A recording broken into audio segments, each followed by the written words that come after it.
One day, my wife Jessica came to me with a question. It started when she noticed something in my eyes when I was looking at her mother, Nancy. I tried to avoid eye contact when Nancy was around, but Jessica noticed it twice and decided to argue with me.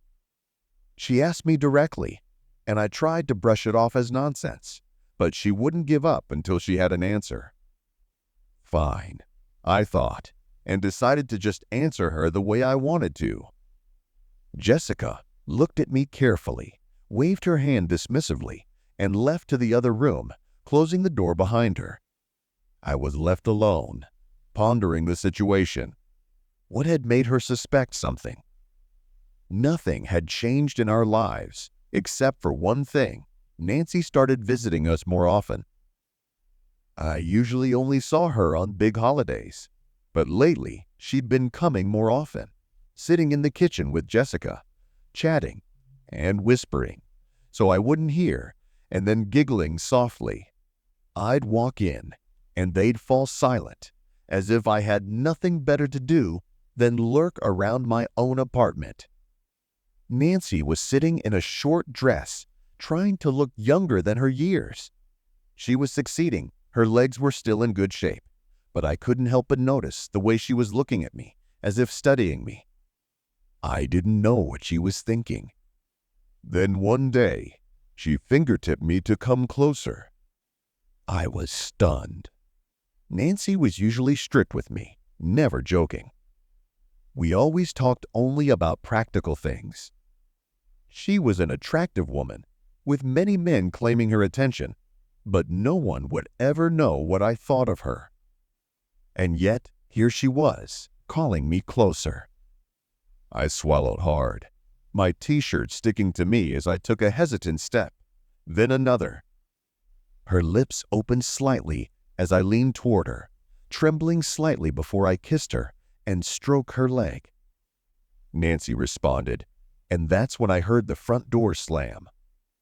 Jessica had come home. I jumped back. My nerves were on edge. But Jessica acted as if nothing had happened. She didn't say a word. Nancy was stirring sugar in a cup of tea, calm as ever.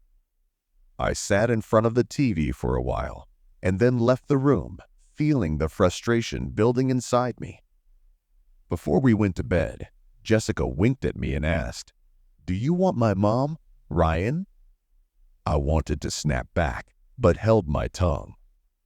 After a few days, things seemed to calm down. But then I heard Nancy calling my name, and without thinking, I went to her.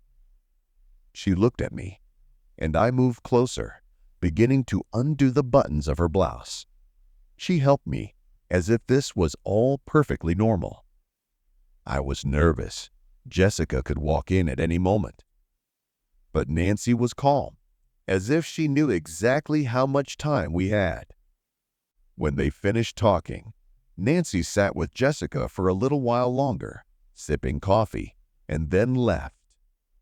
The day went on as usual. No hints or comments from Jessica until bedtime. She came out of the bathroom and asked, "Do you want my mom, Ryan?" I blushed, trying to keep my composure. Jessica smiled enigmatically, turned her back to me, and fell asleep. A few days later, Nancy came again. I tensed up, but Jessica immediately left, saying she had to go to a friend's house right away. I didn't argue. Nancy didn't need to call me this time, and I went to her willingly. I was calm, confident. She and Jessica were clearly up to something, but I couldn't figure out what. And frankly, I didn't care. I loved it. Nancy knew exactly when to call it a day, always just before Jessica returned. Whenever Nancy came over, Jessica would excuse herself to leave, and I would be alone with Nancy. I couldn't help but wonder if they were conspiring against me, but it worked. Nancy and I grew closer, and my relationship with her improved dramatically. Before all this started, I'd had a girlfriend on the side, Nothing serious, just a distraction. But now I didn't need anyone else. I had Jessica, and I had Nancy. Maybe that was their plan, to keep me on track. If so, it worked. It might have seemed strange from the outside, but no one had any idea what went on behind closed doors. And I have to admit, I felt like a winner. I didn't have to spend money on a friend, and my wife had more money for the family budget. Nancy never expected gifts or anything like that. It was wonderful, in a perverse sort of way. It went on like this for several weeks, and each time Nancy came over, I felt more and more comfortable around her. Our encounters became more and more passionate, and I looked forward to those moments when we were alone together.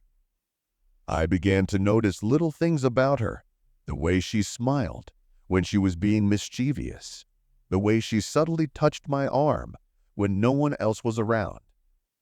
There was a kind of high in the mystery of it all, and I began to crave it.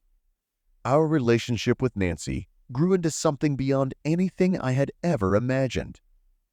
We talked for hours, not just about Jessica or mundane topics, but about deeper things, our fears, our pasts, our dreams.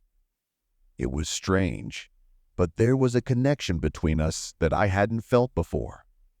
Jessica seemed to enjoy this dynamic too. She would wink at me or smile slyly when Nancy was around, as if participating in a joke I didn't quite understand. Sometimes I thought she took some satisfaction in knowing that her mother and I were involved. It was a strange arrangement, but it seemed to suit us all. One afternoon, Nancy came over while Jessica was at work. She called me beforehand and asked if I would be home. I agreed, and when she came over, there was no hesitation. We hugged as soon as she walked through the door. The tension between us was building, and it was getting harder and harder to keep our hands off each other. We moved into the living room, and I felt a rush of excitement at the thought of being caught. There was something interesting about the risk, and it made every touch, every kiss even more exciting. Afterward, we sat on the couch, catching our breath. Nancy was looking at me with a tenderness in her eyes that I hadn't noticed before. "You know," she said, "I never thought it could happen between us. But I'm glad it did." I nodded, not knowing what to say. I felt the same way, but some part of me still couldn't believe what was happening. It was all like a dream that I didn't want to wake up from. Later that evening, Jessica came home, and Nancy had already left.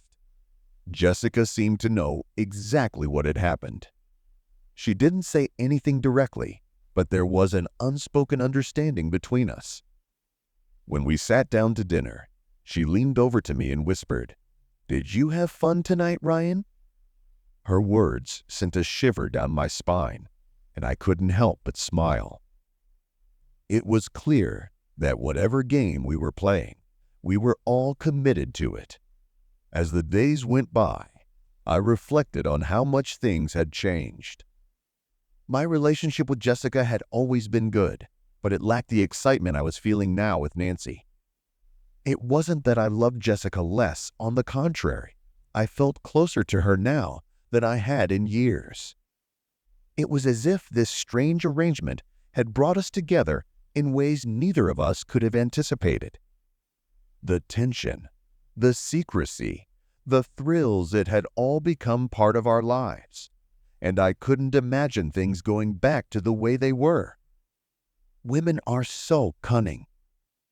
I would never have thought of such a plan to eliminate a rival.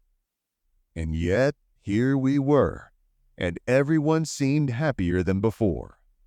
It was unconventional, but it worked for us. And maybe that's all that mattered.